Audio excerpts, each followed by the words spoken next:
ਸਤਿ ਸ਼੍ਰੀ ਅਕਾਲ ਸਾਰੇ ਦਰਸ਼ਕਾਂ ਦਾ ਸਵਾਗਤ ਹੈ। ਸਾਡੇ ਨਾਲ ਜਿੰਨੇ ਵੀ ਦਰਸ਼ਕ ਜੁੜੇ ਨੇ, ਮੈਂ ਹਾਂ ਗਗਨ ਬੇਦੀ ਤੇ ਅੱਜ ਗੱਲਬਾਤ ਕਰਾਂਗੇ ਵਰਚੁਅਲ ਢੰਗ ਦੇ ਨਾਲ। ਸਾਡੇ ਨਾਲ ਸੁਰਜੀਤ ਕੁਮਾਰ ਜਾਣੀ ਜੁੜੇ ਨੇ। ਕਿਸਾਨਾਂ ਦੇ ਮੁੱਦੇ ਤੇ ਵੀ ਗੱਲ ਕਰਾਂਗੇ। ਦਿੱਲੀ ਦੀਆਂ ਬਰੂਹਾਂ ਤੇ ਬੈਠੇ ਕਿਸਾਨਾਂ ਨੂੰ 6 ਮਹੀਨੇ ਤੋਂ ਵੱਧ ਦਾ ਸਮਾਂ ਹੋ ਚੁੱਕਿਆ ਹੈ। ਨਾਲ ਦੀ ਨਾਲ ਗੱਲ ਕਰਾਂਗੇ ਜੋ ਪ੍ਰੈਜ਼ੈਂਟ ਸਿਨੈਰੀਓ, ਕਿਸ ਤਰ੍ਹਾਂ ਦੀ ਸਿਚੁਏਸ਼ਨ ਹੈ ਪੰਜਾਬ ਦੇ ਵਿੱਚ, ਸਿਆਸੀ ਮਾਹੌਲ ਤੇ ਵੀ ਗੱਲ ਕਰਾਂਗੇ, ਕਿਉਂਕਿ ਨਾ ਸਿਰਫ ਪੰਜਾਬ ਦੇ ਵਿੱਚ ਇਸ ਵੇਲੇ ਕਾਂਗਰਸ ਦਾ ਅੰਦਰੂਨੀ ਕਲੇਸ਼ ਹੈ, ਤਾਂ ਪੰਜਾਬ ਭਾਜਪਾ ਦੇ ਵਿੱਚ ਵੀ ਤਿੱਖੇ ਜਿਹੜੇ ਤੇਵਰ ਸਾਹਮਣੇ ਆ ਰਹੇ ਨੇ ਕੁਝ ਜਿਹੜੇ ਆਗੂਆਂ ਦੇ ਪੰਜਾਬ ਭਾਜਪਾ ਦੇ। ਸਾਡੇ ਨਾਲ ਸੁਰਜੀਤ ਕੁਮਾਰ ਜਾਣੀ ਜੁੜੇ ਨੇ, ਸਾਬਕਾ ਮੰਤਰੀ ਵੀ ਰਹੇ ਨੇ ਔਰ ਬੜੇ ਵਿਵਾਕ ਲੀਡਰ ਨੇ ਭਾਜਪਾ ਦੇ, ਔਰ ਕੇਂਦਰ ਤੱਕ ਵੀ ਜਿਹੜੀ ਆਪਣੀ ਚੰਗੀ ਪਕੜ ਰੱਖਦੇ ਨੇ। ਕਿਸਾਨੀ ਮਸਲਿਆਂ ਦੇ ਉੱਤੇ ਵੀ ਅਕਸਰ ਇਹਨਾਂ ਦੀਆਂ ਜਿਹੜੀਆਂ ਗੱਲਾਂ ਨੇ ਉਹ ਸਾਹਮਣੇ ਆਉਂਦੀਆਂ ਰਹਿੰਦੀਆਂ ਨੇ। ਜਾਣੀ ਸਾਹਿਬ ਸਵਾਗਤ ਹੈ। ਤੇ ਜਾਣੀ ਸਾਹਿਬ ਨਾਲ ਹੀ ਪਹਿਲਾ ਸਵਾਲ ਵੀ ਹੈ ਪੰਜਾਬ ਭਾਜਪਾ ਦੇ ਬਾਰੇ, ਪਹਿਲਾਂ ਦੱਸ ਦਿਓ ਪੰਜਾਬ ਭਾਜਪਾ ਦੇ ਵਿੱਚ ਵੀ ਬਗਾਵਤ ਉੱਠਣ ਲੱਗ ਗਈ ਹੈ, ਚੋਣਾਂ ਸਿਖਰ ਤੇ ਆ ਰਹੀਆਂ ਨੇ ਤੇ ਲੱਗਦਾ ਉਹਨਾਂ ਨੂੰ ਕਿ ਸ਼ਾਇਦ ਲੋਕਾਂ 'ਚ ਜਾਣਾ ਨਾ ਨਸੀਬ ਹੋ ਸਕੇ। ਗਗਨ ਜੀ, ਸਭ ਤੋਂ ਪਹਿਲਾਂ ਸਾਰੇ ਦਰਸ਼ਕਾਂ ਨੂੰ ਸਤਿ ਸ੍ਰੀ ਅਕਾਲ, ਹੱਥ ਬੰਨ੍ਹ ਕੇ ਮੇਰਾ ਜੀ। ਔਰ ਬਾਕੀ ਤੁਸੀਂ ਜਿਹੜੀ ਭਾਰਤੀ ਜਨਤਾ ਪਾਰਟੀ ਦੀ ਗੱਲ ਕਰ ਰਹੇ ਹੋ, ਬਗਾਵਤ ਭਾਰਤੀ ਜਨਤਾ ਪਾਰਟੀ 'ਚ ਬਗਾਵਤ ਵਾਲੀ ਗੱਲ ਨਹੀਂ ਹੈ। ਮਤਲਬ ਇੱਕ ਆਪਣੀ ਰਾਏ ਹੈ। ਮੈਂ ਵੀ ਜਿਵੇਂ ਆਪਣੀ ਰਾਏ ਦਿੱਤੀ ਸੀਗੀ, ਤੇ ਦੋਸ਼ੀ ਨੇ ਵੀ ਆਪਣੀ ਰਾਏ ਦਿੱਤੀ ਹੈ, ਪਰ ਦੋਸ਼ੀ ਸਾਹਿਬ ਨੇ ਰਾਏ ਦਿੱਤੀ ਹੈ, ਉਹਦੀ ਦੋਸ਼ੀ ਸਾਹਿਬ ਨੂੰ ਉਸ ਚੀਜ਼ ਦਾ ਪਤਾ ਨਹੀਂ ਹੈ ਕਿ ਭਾਰਤੀ ਜਨਤਾ ਪਾਰਟੀ ਨੇ ਕੰਮ ਕੀਤਾ ਹੈ ਕਿਸਾਨਾਂ ਵਾਸਤੇ। ਸਾਡੀ ਪ੍ਰਦੇਸ਼ ਬੋਡੀ ਨੇ ਵੀ ਕੰਮ ਕੀਤਾ ਹੈ। ਔਰ ਜਿਸ ਦਿਨ ਜਦੋਂ ਸੰਘਰਸ਼ ਸ਼ੁਰੂ ਹੋਇਆ ਸੀ, ਸਾਡੇ ਪ੍ਰਧਾਨ ਅਸ਼ਵਨੀ ਸ਼ਰਮਾ ਜੀ ਔਰ ਸਾਡੇ ਪੰਜਾਬ ਦੀ ਬੋਡੀ ਪੂਰੀ ਟੀਮ ਕਿਸਾਨਾਂ ਦੇ ਘਰਾਂ 'ਚ ਵੀ ਗਈ ਸੀ, ਰਾਜੇਵਾਲ ਡਾਕਟਰ ਸਭ ਨੂੰ ਮਿਲੇ ਸੀਗੇ। ਔਰ ਉਹਦੇ ਬਾਅਦ ਰਾਤ ਨੂੰ ਮੈਨੂੰ ਸੱਦ ਕੇ ਕਿਹਾ ਵੀ ਤੈਨੂੰ ਚੇਅਰਮੈਨ ਬਣਾ ਦਿਆ, ਕਮੇਟੀ ਬਣਾਤੀ, ਕਿਸਾਨਾਂ ਨਾਲ ਗੱਲ ਕਰੋ। ਅਸੀਂ ਰੈਗੂਲਰ ਕਿਸਾਨਾਂ ਦੇ ਨਾਲ ਸਾਡੀ ਕਮੇਟੀ ਜੁੜੀ ਹੋਈ ਸੀ, ਮੈਂ ਜੁੜਿਆ ਸੀ। ਔਰ ਫਿਰ ਸਾਡੇ ਦੋ ਬੰਦਿਆਂ ਨੂੰ, ਹਰਜੀਤ ਗਰੇਵਾਲ, ਮੈਨੂੰ ਦਿੱਲੀ ਵੀ ਡਿਊਟੀ ਲਾਤੀ ਵੀ ਤੁਸੀਂ ਦਿੱਲੀ ਡੇਰੇ ਲਾਓ ਔਰ ਕਿਸਾਨਾਂ ਨਾਲ ਗੱਲ ਕਰੋ, ਸਰਕਾਰ ਨਾਲ ਗੱਲ ਕਰੋ, ਜਿਹੜੀ ਸਮੱਸਿਆ ਉਹ ਹੱਲ ਕਰਾਓ। ਪਰ ਇੱਕ ਗੱਲ ਮੈਂ ਉਦੋਂ ਹੀ ਬਿਆਨ ਦਿੱਤਾ ਸੀ, ਅੱਜ ਵੀ ਮੈਂ ਕਹਿੰਦਾ ਸੀ ਵੀ ਕਿਸਾਨੀ ਅਗਰ ਮਸਲਾ ਕੋਈ ਹੈ, ਅਗਰ ਕਿਸਾਨ ਦੀ ਕੋਈ ਸਮੱਸਿਆ ਹੈ ਤਾਂ ਅੱਧੇ ਘੰਟੇ ਤੇ ਹੱਲ ਹੋ ਜੂਗੀ। ਅਗਰ ਕੋਈ ਮੁੱਛ ਦਾ ਸਵਾਲ ਹੈ ਤਾਂ ਭਈਆ ਦਾ ਫਿਰ ਕੁਝ ਨਹੀਂ ਕਹਿ ਸਕਦੇ। 7 ਮਹੀਨੇ ਲੱਗਣ, 8 ਲੱਗਣ, ਭਾਵੇਂ ਸਾਲ ਲੱਗ ਜਾਣ। ਪਰ ਮੈਨੂੰ ਲੱਗਦਾ ਹੁਣ ਮਸਲਾ ਕਿਸਾਨੀ ਦਾ ਨਹੀਂ ਹੈ, ਮੁੱਛ ਦਾ ਮਸਲਾ ਹੈ। ਜਿਹੜੀ ਮੈਨੂੰ ਡਰ ਸੀ, ਮੈਨੂੰ ਸ਼ੰਕਾ ਸੀ, ਉਹ ਮੁੱਛ ਜਿਹੜੀ ਹੈ ਉਹ ਵਿੱਚ ਅੱਗੇ ਪਰ ਜਾਣੀ ਸਾਹਿਬ ਗੱਲ ਤਾਂ ਇਹ ਹੈ ਨਾ ਕਿ ਸਰਕਾਰਾਂ ਤਾਂ ਲੋਕਾਂ ਦੇ ਵੈਲਫੇਅਰ ਲਈ ਹੁੰਦੀਆਂ ਨੇ। ਜੇ ਚਲੋ ਮੰਨ ਵੀ ਲਿਆ ਜਾਵੇ ਕਿ ਕਿਸਾਨ ਇਹਨੂੰ ਮੁੱਛ ਦਾ ਸਵਾਲ ਬਣਾ ਲਿਆ, ਤਾਂ ਸਰਕਾਰ ਥੋੜਾ ਜਿਹਾ ਮੈਨੂੰ ਲੱਗਦਾ ਕਿ ਨਰਮੀ ਵਾਲਾ ਰੁੱਖ ਅਪਣਾ ਲੇ, ਕਿਉਂਕਿ ਸਰਕਾਰ ਤਾਂ ਲੋਕਾਂ ਲਈ ਹੈ, ਲੋਕਾਂ ਨੇ ਚੁਣੀਆਂ। ਸਰਕਾਰ ਨੂੰ ਈਗੋ ਛੱਡ ਦੇਣੀ ਚਾਹੀਦੀ ਹੈ। ਗਗਨ ਜੀ, ਇੱਕ ਗੱਲ ਮੈਂ ਦੱਸਾਂ ਤੁਹਾਨੂੰ, ਇਹ ਕਾਨੂੰਨਾਂ ਦਾ ਵਿਰੋਧ ਹੈ ਹੀ ਨਹੀਂ, ਇਹ ਤਾਂ ਵਿਰੋਧ ਹੀ ਮੋਦੀ ਦਾ ਹੈ। ਜੇ ਅਗਰ ਕਾਨੂੰਨਾਂ, ਤੁਸੀਂ ਮੈਨੂੰ ਪੁੱਛ ਲਓ ਵੀ ਜਨ ਸਾਹਿਬ ਤੁਸੀਂ ਕਿਵੇਂ ਕਹਿ ਸਕਦੇ ਹੋ ਵੀ ਕਾਨੂੰਨਾਂ ਦਾ ਵਿਰੋਧ ਨਹੀਂ ਹੈ, ਤਾਂ ਮੈਂ ਤੁਹਾਨੂੰ ਬੜੇ ਇੱਕ ਅੱਛੀ ਗੱਲ ਕਹਿ ਸਕਦਾ, ਤੁਹਾਡੇ ਵੀ ਜੱਜ ਜੋਗੀ ਵੀ ਵਾਕਈ ਜਾਣੀ ਗੱਲ ਠੀਕ ਕਹਿ ਰਿਹਾ ਹੈ। ਜੇ ਕਾਨੂੰਨਾਂ ਦਾ ਵਿਰੋਧ ਹੁੰਦਾ ਤਾਂ ਕੈਪਟਨ ਸਾਹਿਬ ਨੇ ਵੱਡੇ ਘਰਾਣੇ ਜਿਹੜੇ ਹੈ ਉਹਨਾਂ ਦਾ ਗੇਟ ਪੰਜਾਬ ਵਾਸਤੇ ਬੂਹੇ ਕੈਪਟਨ ਸਾਹਿਬ ਨੇ ਖੋਲੇ ਸੀ, ਔਰ ਕੈਪਟਨ ਸਾਹਿਬ ਨੇ ਖੁਸ਼ੀਆਂ ਮਨਾਈ, ਢੋਲ ਵਜਾਏ, ਅਨਾਉਂਸਮੈਂਟਾਂ ਕੀਤੀਆਂ ਕਿ ਵੱਡੇ ਘਰਾਣੇ ਜਿਹੜੇ ਟਾਟਾ ਆ ਰਹੀ ਹੈ, ਗੋਦਰੇਜ ਆ ਰਿਹਾ ਹੈ, ਅਸੀਂ ਜਿਹੜਾ ਹੈ 12,500 ਪਿੰਡਾਂ ਨੂੰ ਬਗਲ ਖੱਕੜੀ 'ਚ ਲੈ ਕੇ ਤੇ ਆ ਕਰਨਗੇ। ਉਦੋਂ ਕਿਉਂ ਨਹੀਂ ਇਤਰਾਜ਼ ਕੀਤਾ ਕਿਸਾਨ ਜਥੇਬੰਦੀਆਂ ਤੇ? ਇੱਥੇ ਇਹਨਾਂ ਨੇ ਇਤਰਾਜ਼ ਕਰਨਾ ਚਾਹੀਦਾ ਸੀ। ਅਗਰ ਕਾਨੂੰਨ ਉਹ ਕਾਲਾ ਸੀ ਤਾਂ ਉਦੋਂ ਵਿਰੋਧ ਕਿਉਂ ਨਹੀਂ ਕੀਤਾ?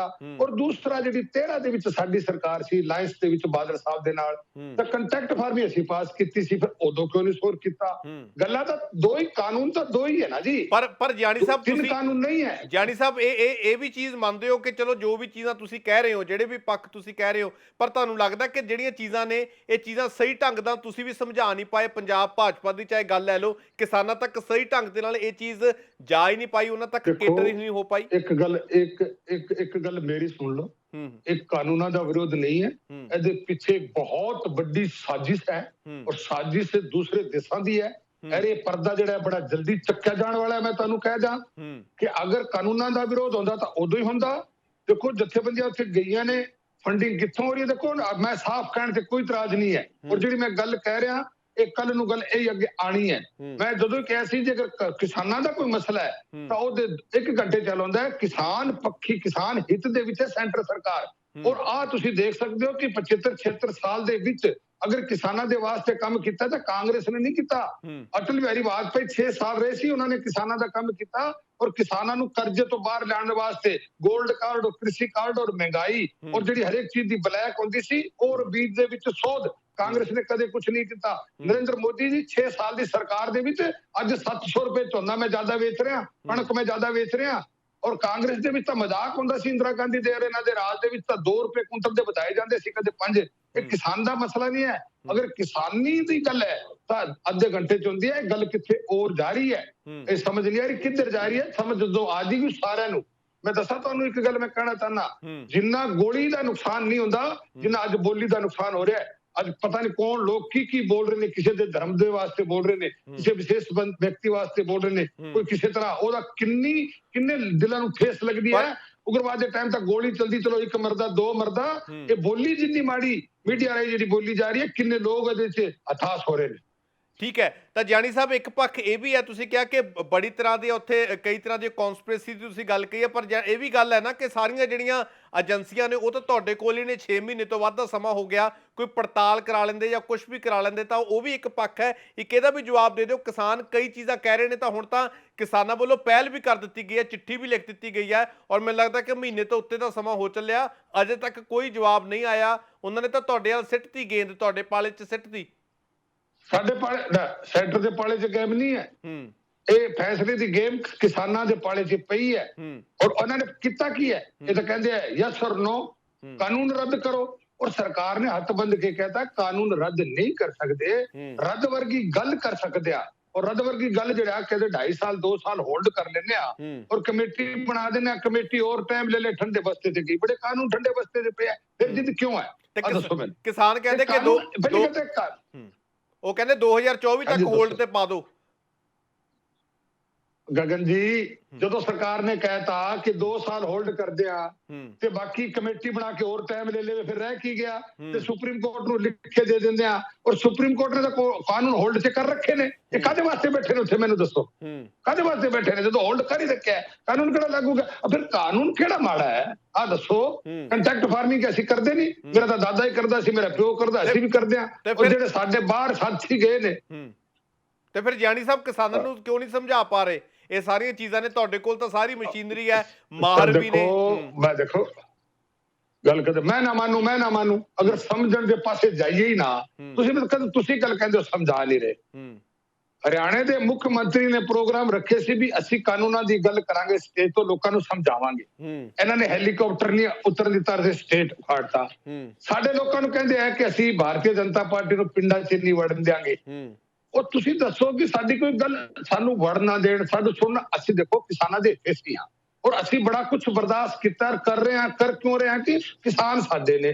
ਚਲੋ ਇੱਕ ਨਾ ਇੱਕ ਦਿਨ ਗੱਲ ਦੀ ਸਮਝ ਆ ਜਾਣੀ ਹੈ। ਜਿਸ ਦਿਨ ਸਮਝ ਆ ਜਾਏਗੀ ਉਸ ਦਿਨ ਇਹ ਲੋਕ ਕਹਿਣਗੇ ਮੋਦੀ ਚੰਗਾ, ਭਾਰਤੀ ਜਨਤਾ ਪਾਰਟੀ ਚੰਗਾ। ਅੱਜ ਕਿਸੇ ਦੇ ਮਗਰ ਲੱਗ ਕੇ ਭਾਰਤੀ ਜਨਤਾ ਪਾਰਟੀ ਦਾ ਨੁਕਸਾਨ ਕਰਨ ਵਾਸਤੇ, ਪਤਾ ਹੈ ਕਿ ਰਾਸ਼ਟਰ ਤੇ ਸਭ ਤੋਂ ਵੱਡੀ ਭਾਰਤੀ ਜਨਤਾ ਪਾਰਟੀ ਹੈ ਔਰ ਦੇਸ਼ ਦੇ ਪ੍ਰਧਾਨ ਮੰਤਰੀ ਤੇ ਔਰ ਕਿਸੇ ਤਰ੍ਹਾਂ ਦਾ ਐਲੀਗੇਸ਼ਨ ਨਹੀਂ ਲੱਗਦਾ, ਨਾ ਕਰਪਸ਼ਨ ਦਾ ਲੱਗਦਾ, ਨਾ ਕਿਸੇ ਹੋਰ ਚੀਜ਼ ਦਾ ਲੱਗਦਾ। ਔਰ ਦੇਸ਼ ਤਰੱਕੀ ਵੱਲ ਜਾ ਰਿਹਾ ਹੈ। 4 ਲਾਈਨ 6 ਲਾਈਨ ਆਰਮੀ ਅੱਜ ਕਿੰਨੀ ਕੀ ਮਜ਼ਬੂਤ ਹੋ ਰਹੀ ਹੈ। ਤਾਂ ਇਹ ਸਾਰਿਆਂ ਨੂੰ ਪਤਾ ਹੈ ਕਿ ਮੋਦੀ ਲੈਣ ਵਾਲਾ ਨਹੀਂ ਹੈ ਔਰ ਭਾਰਤੀ ਜਨਤਾ ਪਾਰਟੀ ਜਿਹੜੀ ਹੈ ਬਹੁਤ ਵੱਡਾ ਸੰਗਠਨ, ਟੁੱਟਣ ਵਾਲਾ ਨਹੀਂ ਹੈ। ਇਸ ਕਰਕੇ ਟਾਰਚਰ ਕਰੋ ਔਰ ਇਸ ਤਰ੍ਹਾਂ ਦੀ ਗੱਲ ਕਰੋ ਤਾਂ। ਪਰ ਜਾਨੀ ਸਾਹਿਬ ਇੱਕ ਚਲੋ ਇਹ ਵੀ ਇੱਕ ਪੱਖ ਹੋ ਗਿਆ। ਥੋੜਾ ਜਿਹਾ ਆਪਾਂ ਪੰਜਾਬ ਭਾਜਪਾ ਦੇ ਉੱਤੇ ਗੱਲ ਕਰੀਏ। ਅਨਿਲ ਜੋਸ਼ੀ ਹੋਰਾਂ ਦਾ ਤੁਸੀਂ ਬਿਆਨ ਸੁਣਿਆ, ਮਾਸਟਰ ਮੋਹਨ ਲਾਲ ਹੋਰਾਂ ਦੀ ਗੱਲ ਸੁਣੀ ਹੈ ਔਰ ਤੁਸੀਂ ਸੁਰਜੀਤ ਕੁਮਾਰ ਜਾਨੀ, ਤੁਸੀਂ ਆਪ ਹੋਗੇ ਤੇ ਹਰਜੀਤ ਗਰੇਵਾਲ, ਤਾਂ ਤੁਹਾਡੇ ਤੁਸੀਂ ਮੇਨ ਧੁਰੇ ਮੰਨੇ ਜਾਂਦੇ ਹੋ ਜੇ ਪੰਜਾਬ ਭਾਜਪਾ ਦੀ ਜਦੋਂ ਗੱਲ ਆਉਂਦੀ ਹੈ, ਖਾਸ ਤੌਰ ਤੇ ਤੁਸੀਂ, ਤਾਂ ਤੁਹਾਡੇ ਤੋਂ ਜਵਾਬ ਮੈਨੂੰ ਲੱਗਦਾ ਕਿ ਬਿਹਤਰ ਤੁਸੀਂ ਦੇ ਸਕਦੇ ਹੋ। ਲੱਗਦਾ ਕਿ ਹੁਣ 2022 ਦੀਆਂ ਵਿਧਾਨ ਸਭਾ ਚੋਣਾਂ ਆ ਰਹੀਆਂ ਤੇ ਡਰ ਲੱਗਦਾ, ਕਿਉਂਕਿ ਸਾਰਿਆਂ ਨੂੰ ਪਤਾ, ਜਿਵੇਂ ਤੁਸੀਂ ਹੁਣੇ ਗੱਲ ਕਹਿ ਕੇ ਹਟੇ ਹੋ ਕਿ ਕਿਸਾਨ ਕਹਿੰਦੇ ਪਿੰਡਾਂ ਦੇ ਵਿੱਚ ਵੜਨ ਨਹੀਂ ਦੇਣਾ, ਤਾਂ ਪਿੰਡਾਂ ਦੀ ਵੋਟ ਤਾਂ ਹਮੇਸ਼ਾ ਡਿਸਾਈਡਿੰਗ ਰਹਿੰਦੀ ਹੈ। ਤਾਂ ਤੁਹਾਨੂੰ ਲੱਗਦਾ ਕਿ ਤਾਂ ਹੁਣ ਕਿਤੇ ਦੂਜੀਆਂ ਪਾਰਟੀਆਂ 'ਚ ਨਾ ਚਲੇ ਜਾਣ ਤੁਹਾਡੇ ਵੀ, ਕਿ ਭਾਈਵਾਲ ਪਾਰਟੀ ਦੇ ਨਾਲ ਕੋਈ ਪੁਰਾਣਾ ਪ੍ਰੇਮ ਨਾ ਜਾਗ ਪਵੇ? ਦੇਖੋ ਇੱਕ ਗੱਲ ਨਾ, ਡਰ ਦੀ ਗੱਲ ਕਹਿੰਦੇ ਹੋ, ਭਾਰਤੀ ਜਨਤਾ ਪਾਰਟੀ ਡਰਨ ਵਾਲੀ ਪਾਰਟੀ ਨਹੀਂ ਹੈ। ਔਰ ਜਦੋਂ ਉਗਰਵਾਦ ਸੀ ਨਾ, 90-91 ਉਗਰਵਾਦ ਸੀਗਾ, ਕਾਂਗਰਸ ਵੀ ਬਾਈਕਾਟ ਕਰ ਗਈ ਸੀ, ਅਕਾਲੀ ਵੀ ਬਾਈਕਾਟ ਕਰ ਗਈ ਸੀ। ਅਟਲ ਬਿਹਾਰੀ ਵਾਜਪਾਈ ਨੇ ਕਿਹਾ 13 ਦੀ 13 ਸੀਟਾਂ ਪੰਜਾਬ 'ਚ ਲੜਾਂਗੇ, 117 ਸੀਟਾਂ ਲੜਾਂਗੇ। ਵੋਟਾਂ ਭਾਵੇਂ ਕਿੰਨੀਆਂ ਮਿਲਣ ਕਿੰਨੀਆਂ ਨਾ ਮਿਲਣ, ਪ੍ਰਜਾਤੰਤਰ ਦੇਸ਼ ਦੇ ਵਾਸਤੇ ਅਸੀਂ ਇਲੈਕਸ਼ਨ ਲੜਾਂਗੇ। ਔਰ ਅਸੀਂ 13 ਦੀ 13 ਪੰਜਾਬ 'ਚ ਲੜੀਆਂ। ਉਸ ਟਾਈਮ ਉਗਰਵਾਦ ਸੀ ਪੂਰਾ ਔਰ 23-24 ਕੈਂਡੀਡੇਟ ਜਿਹੜੇ ਮਾਰੇ ਵੀ ਗਏ ਸੀ। ਇੱਕ ਮੈਂ ਆਪਣੇ ਕੋਲੋਂ ਨਹੀਂ ਕਹਿ ਰਿਹਾ, ਔਨ ਰਿਕਾਰਡ ਤੁਹਾਡੇ ਕੋਲ ਵੀ ਹੈ, ਸਾਰਿਆਂ ਕੋਲ ਵੀ ਹੈਗਾ। ਭਾਰਤੀ ਜਨਤਾ ਪਾਰਟੀ ਡਰਨ ਵਾਲੀ ਪਾਰਟੀ ਨਹੀਂ ਹੈ। ਭਾਰਤੀ ਜਨਤਾ ਪਾਰਟੀ ਸ਼ਰੀਫ ਪਾਰਟੀ ਹੈ। ਅਸੀਂ ਆਪਦੀ ਇੱਜ਼ਤ ਤੋਂ ਡਰਦੇ ਹਾਂ, ਕਿਸੇ ਬਦਮਾਸ਼ ਔਰ ਕਿਸੇ ਗੋਲੇ ਤੋਂ ਬਿਲਕੁਲ ਨਹੀਂ ਡਰਦੇ ਔਰ ਨਾ ਸਾਡੇ ਦਿਲ ਦੇ ਵਿੱਚ ਕਿਸੇ ਤਰ੍ਹਾਂ ਦਾ ਡਰ ਰਹਿੰਦਾ। ਅਸੀਂ ਇੱਜ਼ਤ ਕਰਦੇ ਹਾਂ, ਇੱਜ਼ਤ ਕਰਾਉਣ ਜਾਣਦੇ ਹਾਂ। ਔਰ ਇਹ ਜਿਹੜੀ ਚੀਜ਼ ਹੋ ਰਹੀ ਹੈ, ਸਾਜ਼ਿਸ਼ ਕੋਈ ਹੋਰ ਹੋ ਰਹੀ ਹੈ, ਇਹ ਸਾਜ਼ਿਸ਼ ਨਹੀਂ, ਇਹ ਭਾਰਤੀ ਜਨਤਾ ਪਾਰਟੀ। ਚਲੋ ਪਾਰਟੀਆਂ ਦੇ ਵਿੱਚ ਆਉਂਦੇ ਜਾਂਦੇ ਰਹਿੰਦੇ, ਉਹ ਕੋਈ ਗੱਲ ਨਹੀਂ। ਅਗਰ ਭਾਰਤੀ ਜਨਤਾ ਪਾਰਟੀ ਤੋਂ 4 ਸਾਡੇ ਸਾਥੀ ਕੋਈ ਜਾਣਗੇ, ਨਹੀਂ ਜਾਣਾ ਚਾਹੀਦਾ, ਔਰ ਜਿਹੜੇ ਜਾਣਗੇ ਉਹ ਪੁੱਠੇ ਵੀ ਆਣਗੇ, ਹੋਰ ਕਿੱਥੇ ਨਹੀਂ ਆਉਂਦੇ। ਕਿਉਂ ਕਿ ਜੋ Bharatiya Janata party worker party ਹੈ, ਇਹ ਵਰਕਰ ਪਾਰਟੀ ਕੋਈ ਨਹੀਂ ਹੈ। ਭਾਰਤੀ ਜਨਤਾ ਪਾਰਟੀ ਦਾ ਵਰਕਰ ਜਿਹੜਾ ਉਹ ਪ੍ਰਧਾਨ ਮੰਤਰੀ ਬਣ ਸਕਦਾ, ਮੁੱਖ ਮੰਤਰੀ ਬਣ ਸਕਦਾ, ਪ੍ਰਧਾਨ ਬਣ ਸਕਦਾ, ਚੇਅਰਮੈਨ ਬਣ ਸਕਦਾ, MP ਬਣ ਸਕਦਾ, MLA ਬਣ ਸਕਦਾ ਹੈ। ਔਰ ਦੂਸਰੀ ਪਾਰਟੀਆਂ ਦੇ ਵਿੱਚ ਮੁੱਖ ਮੰਤਰੀ ਉਹ ਬਣਦਾ ਜਿਹਦਾ ਪਿਓ ਮੁੱਖ ਮੰਤਰੀ ਹੁੰਦਾ ਹੈ, ਔਰ ਜਿਹਦਾ ਮਤਲਬ ਕੋਈ ਅਹੁਦੇਦਾਰ ਹੁੰਦਾ, ਉਹਨਾਂ ਦਾ ਹੀ ਪੁੱਤਰ ਬਣਦੇ ਨੇ। ਭਾਰਤੀ ਜਨਤਾ ਪਾਰਟੀ ਕਿਸੇ ਦਾ ਪੁੱਤਰ ਨਹੀਂ, ਵਰਕਰ ਬਣਦੇ ਨੇ। ਅੱਛਾ ਜਾਨੀ ਸਾਹਿਬ ਇੱਕ ਇਹ ਵੀ ਚੀਜ਼ ਹੈਗੀ, ਅਨਿਲ ਜੋਸ਼ੀ ਹੋਰਾਂ ਦਾ ਬਿਆਨ ਹੈ, ਮਾਸਟਰ ਮੋਹਨ, ਉਹ ਕਹਿੰਦੇ ਕਿ ਜਿਹੜੇ ਉੱਚੇ ਅਹੁਦਿਆਂ ਤੇ ਬੈਠੇ ਨੇ ਭਾਜਪਾ ਦੇ ਵਿੱਚ, ਉਹ ਸਮਝ ਹੀ ਨਹੀਂ ਪਾਏ ਕਿਸਾਨਾਂ ਦਾ ਦਰਦ ਕੀ ਹੈ ਤੇ ਨਾ ਕੋਈ ਸਮਝਾ ਪਾਏ ਨੇ, ਚਾਹੇ ਉਹ ਪੰਜਾਬ ਭਾਜਪਾ ਵਾਲੇ ਹੋਣ, ਚਾਹੇ ਉਹ ਜਿਹੜੇ ਕੇਂਦਰ ਦੇ ਵਿੱਚ ਸਾਰੇ ਬੈਠੇ ਨੇ, ਉਹ ਸਮਝਾ ਹੀ ਨਹੀਂ ਪਾਏ ਕਿਸਾਨਾਂ ਨੂੰ, ਨਾ ਉਹਨਾਂ ਦੀ ਗੱਲ ਸਮਝ ਪਾਏ ਨੇ। ਤੁਹਾਡੀ ਗੱਲ ਹੋਈ ਹੈ ਅਨਿਲ ਜੋਸ਼ੀ ਹੋਰਾਂ ਦੇ ਨਾਲ, ਮਾਸਟਰ ਮੋਹਨ ਲਾਲ ਹੋਰਾਂ ਦੇ ਨਾਲ, ਉਹ ਵੀ ਬਹੁਤ ਸੀਨੀਅਰ ਨੇ, ਕੋਈ ਗੱਲ ਹੋਈ ਹੈ? ਉਹ ਗੱਲ ਸਾਰੀ ਹੁੰਦੀ ਹੈ। ਮੈਂ ਅਨਿਲ ਜੋਸ਼ੀ ਨੂੰ ਕਿਹਾ ਸੀ, ਵਾਸਤਾ ਰੱਬ ਦਾ ਤੂੰ ਭਾਰਤੀ ਜਨਤਾ ਪਾਰਟੀ ਨਾ ਛੱਡ ਕੇ ਜਾਈ। ਭਾਰਤੀ ਜਨਤਾ ਪਾਰਟੀ ਵਰਗੀ ਪਾਰਟੀ ਨਹੀਂ ਹੈ। ਕਿਹੜੀ ਪਾਰਟੀ ਜਾਏਗਾ ਦੱਸ ਤੂੰ? ਕਿਹੜੀ ਪਾਰਟੀ 'ਚ ਕਦਰ ਹੈ ਮਾਨ ਕਿਸੇ ਪਾਰਟੀ 'ਚ ਨਹੀਂ ਹੈ। ਅਗਰ ਭਾਰਤੀ ਜਨਤਾ ਜਿਹੜੀ ਗਲਤਫਹਿਮੀ ਹੈ, ਜਿਹੜੀ ਵੀ ਪਾਰਟੀ ਗੱਲ ਨੂੰ ਸਮਝ ਨਹੀਂ ਰਹੀ, ਅਸੀਂ ਤਾਂ ਸਮਝੇ ਬੈਠੇ ਹਾਂ, ਅਸੀਂ ਤਾਂ ਬੜੀ ਸਮਝਾਣਗੇ। ਅਸੀਂ ਤਾਂ 1.5 ਮਹੀਨੇ ਬਗੈਰ ਉੱਥੇ ਬੈਠੇ ਰਹੇ, ਬਗੈਰ ਕਿਸੇ ਲਾਲਚ ਤੇ ਲੋਭ ਤੇ ਔਰ ਬਗੈਰ ਕੱਪੜਿਆਂ ਤੇ, ਕੱਪੜੇ ਵੀ ਨਹੀਂ ਲੈ ਕੇ ਗਏ ਅਸੀਂ ਤਾਂ, ਫਿਰ ਵੀ ਇਹਨਾਂ ਨਾਲ ਰੋਜ਼ ਗੱਲ ਕਰਦੇ, ਰੋਜ਼ ਮੀਟਿੰਗ ਕਰਨਾ, ਇੱਕ ਕਦੇ ਮੀਟਿੰਗ ਕੀਤੀ ਨਹੀਂ। ਇਹਨਾਂ ਦੀ ਨੀਅਤ ਹੀ ਨਹੀਂ ਹੈ। ਜਿਹਦੀ ਨੀਅਤ ਹੀ ਨਹੀਂ ਉੱਥੇ ਕੀ ਸਮਝਾਓਗੇ? ਜਿਹਦੀ ਸਮਝਣ ਦੀ ਨੀਅਤ ਹੀ ਨਹੀਂ ਹੁੰਦੀ, ਉਸ ਪਾਸੇ ਨਹੀਂ ਜਾਂਦਾ। ਮੈਂ ਨਹੀਂ ਮਾਨੂ ਉਹਨੂੰ ਕੌਣ ਸਮਝਾ ਸਕਦਾ ਹੈ? ਆ ਦੱਸੋ, ਜਿਹੜਾ ਮਸਲਾ ਹੋਵੇ ਉਹਨੂੰ ਕੌਣ ਸਮਝਾ ਸਕਦਾ? ਸੁੱਤੇ ਤੋਂ ਜਗਾਈਏ, ਜਾਗਦੇ ਨੂੰ ਕੀ ਜਗਾਈਏ? ਦੱਸੋ ਮੈਨੂੰ। ਇਹ ਜੀ ਗਲਤ ਇਹਨਾਂ ਦੀ ਹੋਈ ਪਈ ਹੈ। ਅੱਛਾ ਜਾਨੀ ਸਾਹਿਬ, ਕਿਸੇ ਕਿਸਾਨ ਆਗੂ ਨਾਲ ਰੀਸੈਂਟਲੀ ਗੱਲ ਹੋਈ ਹੈ ਜਾਂ ਕਿੰਨੀ ਦੇਰ ਹੋ ਗਈ ਕਿਸੇ ਕਿਸਾਨ ਆਗੂ ਦੇ ਅਜੇ ਵੀ ਸੰਪਰਕ 'ਚ ਹੈਗੇ ਹੋ? ਗੱਲਬਾਤ ਹੁੰਦੀ ਹੈ ਜਾਂ ਕੋਸ਼ਿਸ਼ ਕਰ ਰਹੇ ਹੋ ਆਪਣੇ ਪੱਧਰ ਤੇ? ਕੋਈ ਗੱਲ ਫੋਨ ਆ ਜਾਂਦਾ, ਕੋਸ਼ਿਸ਼ ਹੁਣ ਕੀ ਕਰੀਏ? ਕੋਈ ਮੰਨੇਗਾ ਤਾਂ ਕੋਸ਼ਿਸ਼ ਹੈ। ਤਾਂ ਦੇਖੋ ਗੱਲ ਸੁਣੋ, ਉਹ ਕਹਿੰਦੇ ਅਸੀਂ ਸਟੇਜ ਤੇ ਨਹੀਂ ਆਣ ਦੇਣਾ, ਅਸੀਂ ਸਾਡੇ ਜਲਸੇ 'ਚ ਨਹੀਂ ਆਣ ਦੇਣਾ, ਸਾਡੀ ਮੀਟਿੰਗ। ਫਿਰ ਦੱਸੋ ਕਿਵੇਂ ਗੱਲ ਹੋਊਗੀ? ਬਾਹਰੋਂ ਤਾਂ ਕੋਈ ਇਹੋ ਜਿਹਾ ਕਨੈਕਸ਼ਨ ਤਾਂ ਹੈ ਨਹੀਂ। ਜਾਂ ਤਾਂ ਬੈਠ ਕੇ ਸਾਡੇ ਨਾਲ ਮੀਟਿੰਗ ਕਰਨ, 5-7 ਜਣੇ ਬੈਠ ਜਾਣ। ਆਪ ਦੀ ਗੱਲ ਅਸੀਂ ਇਹ ਗੱਲ ਕਹੀ ਸੀ ਵੀ ਤੁਸੀਂ ਕਿਸਾਨਾਂ ਦੇ ਵਾਸਤੇ ਦੱਸੋ ਕਰਨਾ ਕੀ ਚਾਹੁੰਦੇ ਆ, ਆ ਤਾਂ ਦੱਸੋ। ਘੱਟੋ ਘੱਟ ਤੁਸੀਂ ਮੋਦੀ ਨਾ ਦੱਸੋ, ਕਿਸੇ ਨਾ ਦੱਸੋ, ਪਰ ਕਿਸਾਨਾਂ ਨੂੰ ਤਾਂ ਸਮਝ ਆ ਜਾਵੇ ਵੀ ਸਾਡੇ ਵਾਸਤੇ ਜਿਹੜੇ ਆਗੂ ਗਏ ਨੇ ਆਹ ਚੀਜ਼ਾਂ ਚਾਹੁੰਦੇ ਨੇ। ਕੀ ਕਰਦੇ? ਜਿਹੜੀ ਕਿਸਾਨਾਂ ਦੀ ਮੇਨ ਸਮੱਸਿਆ ਹੈ ਉਹ ਤਾਂ ਇਹ ਕੋਈ ਦੇਖ ਹੀ ਨਹੀਂ ਰਹੇ। ਅੱਜ ਸਾਡੇ ਨਹਿਰ ਪਾਣੀ ਦੀ ਸਮੱਸਿਆ ਹੈ, ਨਹਿਰਾਂ ਦੀ ਸਮੱਸਿਆ ਹੈ, ਅੱਜ ਆਵਾਰਾ ਬੇਸਾਰਾ ਪਸ਼ੂਆਂ ਦੀ ਸਮੱਸਿਆ, ਕਿੰਨੀ ਸਮੱਸਿਆ ਕਿਸਾਨ ਦੀ। ਇੱਕ ਸਮੱਸਿਆ ਅਨੇਕੋਂ ਅਨੇਕ ਸਮੱਸਿਆ, ਉਹਦੇ ਪਰ ਧਿਆਨ ਨਹੀਂ ਹੈ। ਇਹ ਸਾਰੇ ਮੋਦੀ ਸਾਹਿਬ ਦਾ ਚਿਹਰਾ ਖਰਾਬ ਕਰਨ ਫਿਰਦੇ ਨੇ, ਔਰ ਉਹ ਕੋਸ਼ਿਸ਼ ਹੋਈ ਹੈ। ਇਹ ਕਾਨੂੰਨ ਦੀ ਗੱਲ ਨਹੀਂ ਹੈ, ਕਾਨੂੰਨ ਕੋਈ ਕਾਲਾ ਨਹੀਂ ਹੈ। ਇਹ ਕਾਨੂੰਨ ਜਿਹੜਾ ਹੈ ਤਾਂ ਪਹਿਲੇ ਆਲਰੇਡੀ ਪੰਜਾਬ ਦੇ ਵਿੱਚ ਤਾਂ ਪਹਿਲੇ ਹੀ ਸੀਗਾ।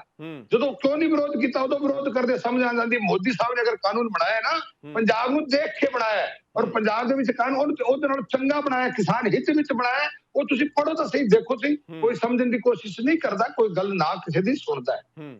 ਅੱਛਾ ਜਾਨੀ ਸਾਹਿਬ, ਤੁਸੀਂ ਮੈਨੂੰ ਲੱਗਦਾ ਕਿ ਬਿਹਤਰ ਸਮਝ ਸਕਦੇ ਹੋ ਸੈਂਟੀਮੈਂਟਸ ਵੀ, ਉਹ ਫੀਲ ਵੀ। ਤੁਸੀਂ ਤਾਂ ਆਪ ਖੇਤੀਬਾੜੀ ਨਾਲ ਜੁੜੇ ਹੋਏ ਹੋ ਬਹੁਤ ਵੱਡੇ ਪੱਧਰ ਦੇ ਉੱਤੇ, ਤੁਸੀਂ ਇੱਕ ਜ਼ਮੀਂਦਾਰ ਪਰਿਵਾਰ ਹੈ ਤੁਹਾਡਾ, ਤੁਸੀਂ ਜ਼ਿਆਦਾ ਸਮਝ ਸਕਦੇ ਹੋ। ਕਦੇ ਮਨ ਦੇ ਵਿੱਚ ਦੁੱਖ ਨਹੀਂ ਲੱਗਦਾ ਕਿ ਇਹ ਚੀਜ਼ਾਂ ਨੇ ਜਿਹੜੀਆਂ ਹੋ ਗਈਆਂ, ਜੋ ਵੀ ਲਾ ਲਓ ਜਿਹੜਾ ਵੀ ਪੱਖ ਹੈਗਾ, ਔਰ ਇੰਨੇ ਕਿਸਾਨਾਂ ਦੀਆਂ ਜਿਹੜੀਆਂ ਮੌਤਾਂ ਹੋ ਗਈਆਂ? ਦੇਖੋ ਗੱਲ ਸੁਣੋ, ਮੌਤਾਂ ਦਾ ਦੁੱਖ ਹੁੰਦਾ ਹੈ, ਜੇ ਕਿਸੇ ਦਾ ਵੀ ਕੋਈ ਹੋਏ ਨਾ, ਦੇਖੋ ਮੌਤ ਦਾ ਦੁੱਖ ਕਿਉਂ ਨਹੀਂ ਹੋਏਗਾ? ਕਿਸਾਨ ਕੋਈ ਹੋਰ ਥੋੜੇ ਨੇ, ਕਿਸਾਨ ਸਾਡੇ ਨੇ। ਔਰ ਕੋਈ ਸਹੀ ਇੱਥੇ ਸੀ ਨਾ, ਕਿਸਾਨ ਇੱਥੇ ਸੀ ਤਾਂ ਨਰਿੰਦਰ ਮੋਦੀ ਹੈ। ਕਿਸਾਨਾਂ ਨੂੰ ਓਏ ਤੱਕ ਨਹੀਂ ਕਿਹਾ। ਹਰਿਆਣੇ 'ਚ ਮੁੱਖ ਮੰਤਰੀ ਜੇ ਸਟੇਜ ਨਾ ਲੱਗਣ ਦੇਣ, ਕਿਸੇ ਮੰਤਰੀ ਨੂੰ ਘੇਰਨ, ਅੱਜ ਤੱਕ ਲਾਠੀ ਚਾਰਜ ਨਹੀਂ ਕੀਤੀ ਕਿਸੇ ਤਰ੍ਹਾਂ ਦਾ, ਓਏ ਤੱਕ ਨਹੀਂ ਕਿਹਾ ਅੱਜ ਤੱਕ। ਪਰ ਬਹੁਤ ਥਾਵਾਂ ਤੇ, ਔਰ ਜਿਹੜਾ 26 ਜਨਵਰੀ ਦਾ, ਜਾਨੀ ਸਾਹਿਬ ਬਹੁਤ ਥਾਵਾਂ ਤੇ ਹੋਇਆ ਲਾਠੀ ਚਾਰਜ ਜੀ। ਜੀਂਦ ਦੇ 26 ਜਨਵਰੀ ਦੀ ਜਿਹੜੀ ਗੱਲ, ਜੀਂਦ ਦੇ ਵਿੱਚ ਹੁਣੇ ਲਾਠੀ ਚਾਰਜ ਹੋਇਆ ਬਹੁਤ। ਉਹ ਦੇਖੋ ਜੀ, ਹਲਕਾ ਫੁਲਕਾ ਜੇ ਤੁਸੀਂ ਵਿੱਚ ਕਿਸੇ ਦੇ ਵੱਜੋ ਤਾਂ ਪੁਲਿਸ ਮਾੜੀ ਮੋਟੀ, ਪੁਲਿਸ ਹੀ ਫੱਟੜ ਹੋਈ ਹਰੇਕ ਥਾਂ ਤੇ, ਪੁਲਿਸ ਹੀ ਫੱਟੜ ਹੋਈ ਹਰੇਕ ਥਾਂ ਤੇ। ਅਗਰ ਦਿੱਲੀ ਲਾਲ ਕਿਲੇ 'ਚ ਗਏ ਸੀ, 26 ਜਨਵਰੀ ਹੈ। ਅਗਰ ਕਿਸਾਨ ਸਮਝਦਾਰ ਹੁੰਦੀ ਜਥੇਬੰਦੀਆਂ ਵੀ 26 ਜਨਵਰੀ ਸਾਡੇ ਦੇਸ਼ ਵਾਸਤੇ ਕਿੰਨਾ ਅੱਛਾ ਸ਼ੁਭ ਦੇਸ਼ ਹੈ, ਦਿਨ ਹੈ, ਤੇ ਤੁਸੀਂ ਕੋਈ 27 ਰੱਖ ਲਓ, 28 ਰੱਖ ਲਓ, 29 ਰੱਖ ਲਓ, ਕਿਸੇ ਨੇ ਰੋਕਿਆ ਸੀ? 26 ਜਨਵਰੀ ਰੱਖਣਾ ਜ਼ਰੂਰੀ ਹੈ। ਔਰ ਫਿਰ ਲਾਲ ਕਿਲੇ 'ਚ ਜਾ ਕੇ ਕੀ ਦਿਖਾਣਾ ਚਾਹੁੰਦੇ ਆ? ਲਾਲ ਕਿਲਾ ਕਿਸੇ ਇੱਕ ਦਾ, ਸਾਡੇ ਪੂਰੇ ਦੇਸ਼ ਵਾਸੀਆਂ ਦਾ ਲਾਲ ਕਿਲਾ ਹੈ, ਸਾਰਿਆਂ ਦਾ ਸਾਡਾ ਲਾਲ ਕਿਲਾ ਹੈ। ਕੀ ਅਸੀਂ ਇਹਦੇ 'ਚ ਵੱਡਪਣ ਦਿਖਾਈ ਜਾਂਦੇ? ਦੇਖੋ ਮੈਂ ਇਹ ਗੱਲ ਕਹਿਣਾ ਚਾਹੁੰਦਾ ਕਿ ਮੋਦੀ ਵਰਗਾ ਪ੍ਰਧਾਨ ਮੰਤਰੀ ਨਾ ਆਇਆ ਨਾ ਆਣਾ, ਔਰ ਕਿਸਾਨ ਇੱਥੇ ਸੀ, ਕਿਸੇ ਨੂੰ ਓਏ ਤੱਕ ਨਹੀਂ ਕਿਹਾ, ਅਜੇ ਤੱਕ ਨਹੀਂ ਕਿਹਾ। ਭਾਵੇਂ ਉੱਥੇ ਪੱਕੇ ਮਕਾਨ ਬਣਾ ਲੇ, ਭਾਵੇਂ 26 ਜਨਵਰੀ ਦੀ ਗੱਲ ਹੈ, ਭਾਵੇਂ ਕਿਸੇ ਐਮਐਲਏ ਤੱਕ ਨੂੰ ਕਿਸ ਤਰ੍ਹਾਂ ਇਹਨਾਂ ਨੇ ਜਿਹੜੀ ਮਲੋਟ ਜਿਹੜੀ ਘਟਨਾ ਕੀਤੀ, ਦੱਸੋ ਕੋਈ ਇਨਸਾਨੀਅਤ ਹੈ? ਇਹ ਭੰਗੜੇ ਪਾਉਂਦੇ ਬਾਹਰ ਆਉਂਦੇ, ਸ਼ਰਮ ਆਉਣੀ ਚਾਹੀਦੀ ਹੈ ਇਸ ਚੀਜ਼ ਦੀ ਇਹਨਾਂ ਨੂੰ ਕਿ ਕੀ ਉਹ ਐਮਐਲਏ ਸਾਹਿਬ ਸਾਡੇ ਅਬੋਰ ਦੇ ਸੀ, ਉਹ ਬੰਦੇ ਇਨਸਾਨ ਨਹੀਂ ਹੈ, ਇਸ ਦੇਸ਼ ਦੇ ਨਹੀਂ ਹੈ? ਕੀ ਉਹਨਾਂ ਨੇ ਕਿਸੇ ਦਾ ਕਿੰਨਾ ਮਾੜਾ ਕਰਤਾ ਜਿਸ ਤਰ੍ਹਾਂ ਦੇ ਕਰਕੇ? ਚਲੋ ਕਰਕੇ 4 ਬੰਦੇ ਪਛਤਾਤਾਪ ਕਰਨਾ ਚਾਹੀਦਾ, ਇਹ ਭੰਗੜੇ ਪਾ ਰਹੇ ਨੇ, ਕਮਾਲ ਹੋ ਗਈ। ਇਹ ਮੈਂ ਤਾਂ ਇਹਦਾ ਸਿਸਟਮ ਦੇਖੋ, ਦੁੱਖ ਦੀ ਗੱਲ ਕਹੀ ਹੈ, ਬੜਾ ਦੁੱਖ ਹੁੰਦਾ ਹੈ। ਅੱਜ ਦੇਸ਼ ਸਾਡਾ ਕਿਸ ਤਰਫ ਜਾ ਰਿਹਾ ਹੈ, ਅਸੀਂ ਸਾਰੇ ਕਿਸ ਤਰਫ ਜਾ ਰਹੇ ਹਾਂ। ਅੱਜ ਅਗਰ ਦੇਸ਼ ਦਾ ਨੁਕਸਾਨ ਹੋ ਰਿਹਾ ਤਾਂ ਸਭ ਸਾਰਿਆਂ ਦਾ ਹੋ ਰਿਹਾ। ਅੱਛਾ ਜਾਨੀ ਸਾਹਿਬ, ਜਿਵੇਂ ਹੁਣ ਤੁਸੀਂ ਗੱਲ ਕੀਤੀ ਹੈ, ਜਿਹੜਾ ਪ੍ਰਦਰਸ਼ਨ ਹੋਇਆ ਸੀ ਭਾਜਪਾ ਦੇ ਜਿਹੜਾ ਵਿਧਾਇਕ ਦੇ ਨਾਲ ਜਿਹੜੀ ਉੱਥੇ ਧੱਕਾ ਮੁੱਕੀ ਵੀ ਹੋਈ ਸੀ, ਤੁਹਾਡੇ ਘਰ ਦੇ ਬਾਹਰ ਵੀ ਪ੍ਰਦਰਸ਼ਨ ਹੋਇਆ, ਇਸ ਤੋਂ ਇਲਾਵਾ ਤੁਹਾਡੇ ਤਿਕਸ਼ਨ ਸੂਦ ਹੋਰਾਂ ਦੇ ਘਰ ਦੇ ਬਾਹਰ ਜਿਹੜੀ ਗੋਹੇ ਦੀ ਟਰਾਲੀ ਲਾ ਦਿੱਤੀ ਗਈ ਸੀ, ਤਾਂ ਇਦਾਂ ਦੇ ਕਈ ਵਿਰੋਧ ਹੋ ਰਹੇ ਨੇ। ਅੱਛਾ, ਇਸ ਸਿਨੈਰੀਓ ਦੇ ਵਿੱਚ ਕਿਉਂਕਿ ਦੇਖੋ ਰਾਜਨੀਤੀ ਜਿਹੜਾ ਰਾਜਨੀਤੀਵਾਨ ਹੁੰਦਾ ਤਾਂ ਉਹਦੀ ਰਾਜਨੀਤੀ ਵੀ ਉਹਦੀ ਖੁਰਾਕ ਹੀ ਹੁੰਦੀ ਹੈ ਇੱਕ ਤਰ੍ਹਾਂ ਦੀ, ਤਾਂ ਚੋਣਾਂ ਆ ਗਈਆਂ ਨੇ ਹੁਣ, ਐਤਕੀ ਅਕਾਲੀ ਦਲ ਦੇ ਨਾਲ ਅਲਾਇੰਸ ਵੀ ਨਹੀਂ ਹੈਗਾ, ਤੇ ਪ੍ਰੈਜ਼ੈਂਟ ਸਿਨੈਰੀਓ ਕੀ ਦੇਖਦੇ ਹੋ, ਜ਼ਮੀਨੀ ਹਕੀਕਤ ਕੀ ਦੇਖਦੇ ਹੋ, ਪੰਜਾਬ ਦੇ ਵਿੱਚ ਸਿਆਸੀ ਜ਼ਮੀਨ ਕੀ ਦੇਖਦੇ ਹੋ ਭਾਜਪਾ ਦੀ? ਦੇਖੋ ਗੱਲ ਹੈ, ਅਸੀਂ ਇਲੈਕਸ਼ਨ ਲੜਨਾ ਹੈ, 117 ਸੀਟਾਂ ਤੇ ਲੜਨਾ ਹੈ, ਆਪਦੀ ਗੱਲ ਰੱਖਣੀ ਹੈ ਔਰ ਵੋਟਰ ਦੀ ਮਰਜ਼ੀ ਹੈ। ਹਿੰਦੁਸਤਾਨ ਦੇ ਵਿੱਚ ਸਭ ਤੋਂ ਵੱਡੀ ਤਾਕਤ ਵੋਟ ਦੀ ਹੈ, ਪਹਿਲੇ ਸਾਨੂੰ ਇਹ ਸਮਝਣੀ ਚਾਹੀਦੀ ਹੈ। ਸਾਨੂੰ ਕੋਈ ਲਾਠੀ ਬੰਦੂਕ ਕਿਸੇ ਆਪ ਸ਼ਬਦ ਦੀ ਲੋੜ ਨਹੀਂ ਹੈ। ਅਗਰ ਕਿਸੇ ਦਾ ਬਦਲਾ ਲੈਣਾ ਹੈ ਤਾਂ ਅਸੀਂ ਵੋਟ ਦੀ ਤਾਕਤ ਨਾਲ ਲੈ ਸਕਦੇ ਹਾਂ, ਔਰ ਵੋਟ ਦੀ ਤਾਕਤ ਨਾਲ ਬਦਲਾ ਲਿੱਤਾ ਆ ਉਹ ਉਸ ਤੱਕ ਕਦੇ ਨਹੀਂ ਹੁੰਦਾ। ਇਹ ਸ਼ਹੀਦਾਂ ਨੇ ਕੁਰਬਾਨੀ ਦੇ ਕੇ ਆਪ ਹੱਸਦੇ ਫਾਂਸੀ ਦੇ ਫੰਦੇ ਯਾਤਨਾ ਸਹਿ ਕੇ ਸਾਨੂੰ ਵੋਟ ਦੀ ਤਾਕਤ ਲੈ ਕੇ ਦਿੱਤੀ ਹੈ। ਸਾਨੂੰ ਵੋਟ ਦੀ ਤਾਕਤ ਦਾ ਇਸਤੇਮਾਲ ਕਰਨਾ ਚਾਹੀਦਾ, ਨਾ ਕਿ ਕਿਸੇ ਲਾਠੀ ਸੋਟੇ ਬੰਦੂਕ ਜਾਂ ਆਪ ਸ਼ਬਦ ਦਾ ਕਰਨਾ ਚਾਹੀਦਾ, ਅਗਰ ਅਸਲੀ ਸਮਝਦਾਰ ਹੋਈਏ ਤਾਂ। ਅੱਛਾ, ਪ੍ਰਧਾਨ ਮੰਤਰੀ ਨਰਿੰਦਰ ਮੋਦੀ ਇੱਥੇ ਆਣਗੇ ਪ੍ਰਚਾਰ ਕਰਨ ਦੇ ਲਈ 2022 ਦੇ ਵਿੱਚ ਆਪਣੇ ਉਮੀਦਵਾਰਾਂ ਦੇ ਲਈ, ਕਿਉਂਕਿ ਵਿਰੋਧ ਬਹੁਤ ਹੈ। ਜਦੋਂ ਇੱਕ ਚਲੋ ਕੋਈ ਵਿਰੋਧ ਹੁੰਦਾ ਹੈ, ਕੋਈ ਗੱਲ ਅੱਛੀ ਗੱਲ ਹੋ ਰਿਹਾ, ਜਿਹੜਾ ਵਿਰੋਧ ਹੈ ਅੱਜ ਤੱਕ ਜ਼ਿੰਦਗੀ 'ਚ ਧਰਨੇ ਵੀ ਹੋਏ ਨੇ, ਜਲੂਸ ਵੀ ਹੋਏ ਨੇ, ਇਹ ਰਾਈਟ ਵੀ ਹੈ, ਹੱਕ ਵੀ ਹੈ, ਕਦੇ ਅੱਜ ਤੱਕ ਇਹਦੇ ਦੇਖੇ ਨੇ? ਨਾਲ ਤਾਂ ਇਹ ਕਹਿੰਦੇ ਨੇ ਅਸੀਂ ਤਾਂ ਸ਼ਾਂਤੀਪੂਰਵਕ ਕਰੀ ਜਾਂਦੇ ਹਾਂ, ਉਹ ਸ਼ਾਂਤੀਪੂਰਵਕ ਤਾਂ ਅਸੀਂ ਬੈਠੇ ਹਾਂ, ਇਹਨਾਂ ਨੇ ਕੀ ਕੀਤਾ ਸ਼ਾਂਤੀਪੂਰਵਕ? ਤੁਸੀਂ ਦੱਸਤਾ ਕਿਸ ਤਰ੍ਹਾਂ ਮੇਲੇ ਦਾ ਗੋਹਾ ਸਿੱਟ ਦੇਣਾ, ਘਰਾਂ ਦੇ ਅੱਗੇ 7-7 ਮਹੀਨੇ ਦੇ ਬੈਠੇ ਨੇ, ਔਰ ਕਿਸ ਤਰ੍ਹਾਂ ਦੀ ਉੱਥੇ ਸ਼ਬਦਾਵਲੀ ਬੋਲੀ ਜਾ ਰਹੀ ਹੈ, ਔਰ ਇੱਥੇ ਤੱਕ ਸਾਡੀਆਂ ਜਿਹੜੀਆਂ ਜ਼ਮੀਨਾਂ ਹੈ, ਕੱਲ ਵੀ ਇੱਕ ਘਟਨਾ ਹੋਈ ਹੈ, ਮੇਰੀ ਆਜਮ ਵਾਲੇ ਮੇਰੇ ਰਿਸ਼ਤੇਦਾਰ ਦੀ ਜ਼ਮੀਨ ਹੈ, ਸਾਡੇ ਦੀ ਜ਼ਮੀਨ ਹੈ, ਉੱਥੇ ਜਾ ਕੇ ਕਹਿੰਦੇ ਤਾਂ ਬੀਜੇਪੀ ਵਾਲੀ ਜ਼ਮੀਨ ਅਸੀਂ ਵਾਹਣ ਨਹੀਂ ਦਿਆਂਗੇ, ਮੇਰੇ ਡਰਾਈਵਰ ਨੂੰ ਰੋਕਿਆ। ਇਹ ਦੱਸੋ ਕਿੱਥੋਂ ਦੀ ਇਨਸਾਨੀਅਤ ਹੈ? ਉਲਟਾ ਕਹਿੰਦੇ ਵੀ ਜਾਣੀ ਧੱਕਾ ਕਰ ਰਿਹਾ, ਜਦੋਂ ਜਾਣੀ ਦਾ ਲੱਲਾ ਨਹੀਂ ਖੱਤਾ ਨਹੀਂ। ਕੱਲ ਦੀ ਤੁਸੀਂ ਦੇਖੋ ਇਹ ਕਿਹੜੇ ਪਾਸੇ ਲੈ ਕੇ ਜਾਣਾ ਚਾਹੁੰਦੇ ਨੇ ਇਸ ਗੱਲ ਨੂੰ, ਔਰ ਛੋਟੀ ਜਿਹੀ ਗੱਲ ਦੇ ਵਿੱਚ ਧਰਨਾ ਦੇ ਦੇਣਾ, ਗੱਲ ਨੂੰ ਸਮਝਦਾ ਨਹੀਂ ਹੈ ਕੋਈ। ਇਹ ਬੜਾ ਨੁਕਸਾਨ ਜਿਹੜਾ ਹੈ ਦੇਸ਼ ਦਾ ਜਿਹੜਾ ਹੋਣ ਜਾ ਰਿਹਾ। ਮੈਂ ਇਹ ਕਹਿਣਾ ਚਾਹੁੰਦਾ ਜਥੇਬੰਦੀਆਂ ਨੂੰ ਵੀ ਸਿਆਣੇ ਹੋ ਕੇ ਸਟੇਜ ਤੋਂ ਅਨਾਉਂਸ ਕਰੋ, ਅਗਰ ਦਿੱਲੀ ਬੈਠੇ ਹੋ ਤਾਂ ਪੰਜਾਬ ਦੇ ਵਿੱਚ ਅਗਰ ਕੋਈ ਐਮਐਲਏ ਜਾਂਦਾ ਹੈ, ਕੋਈ ਮੰਤਰੀ ਜਾਂਦਾ, ਉਹਦੀ ਗੱਲ ਸੁਣੋ, ਮੰਨੋ ਨਾ ਮੰਨੋ, ਗੱਲ ਸੁਣੋ ਤਾਂ ਸਹੀ, ਵਿਚਾਰ ਤਾਂ ਸੁਣੋ। ਅਗਰ ਵਿਚਾਰ ਸੁਣੋਗੇ ਤਾਂ ਕਿਸੇ ਨੂੰ ਸਮਝ ਆਏਗੀ ਕਿ ਨਹੀਂ ਆਏਗੀ। ਅੱਛਾ, ਕਾਂਗਰਸ ਵਾਲੇ ਤਾਂ ਕਹਿੰਦੇ ਰਵਨੀਤ ਬਿੱਟੂ ਹੋਰਾਂ ਦੇ ਵੱਲੋਂ ਜਿਹੜਾ ਉੱਥੇ ਧਰਨਾ ਲਗਾਇਆ ਗਿਆ ਜੰਤਰ ਮੰਤਰ ਤੇ, ਉਹ ਕਹਿੰਦੇ ਅਸੀਂ ਤਾਂ ਕਿਸਾਨਾਂ ਦੇ ਨਾਲ ਖੜੇ ਹਾਂ, ਤੇ ਪੰਜਾਬ ਜਿਹੜੀ ਬੀਜੇਪੀ ਦੀ ਪੰਜਾਬ ਇਕਾਈ ਹੈ ਉਹ ਵੀ ਕਿਸਾਨਾਂ ਦੇ ਲਈ ਕੋਈ ਹਾਂ ਦਾ ਨਾਰਾ ਮਾਰੇ। ਉਹ ਖੜੇ ਨੇ ਵੋਟਾਂ ਲੈਣ ਵਾਸਤੇ, ਉਹ ਕਰਦੇ ਨੇ ਵੋਟ ਦੀ ਰਾਜਨੀਤੀ। ਇਹ ਤਾਂ ਤੁਹਾਡੇ ਮੀਡੀਆ ਦੇ ਵਿੱਚ ਸਾਰੀ ਗੱਲ ਹੈ ਕਿ ਯੂ ਟਰਨ ਕਿਸ ਤਰ੍ਹਾਂ ਲੈ ਜਾਂਦੇ ਨੇ।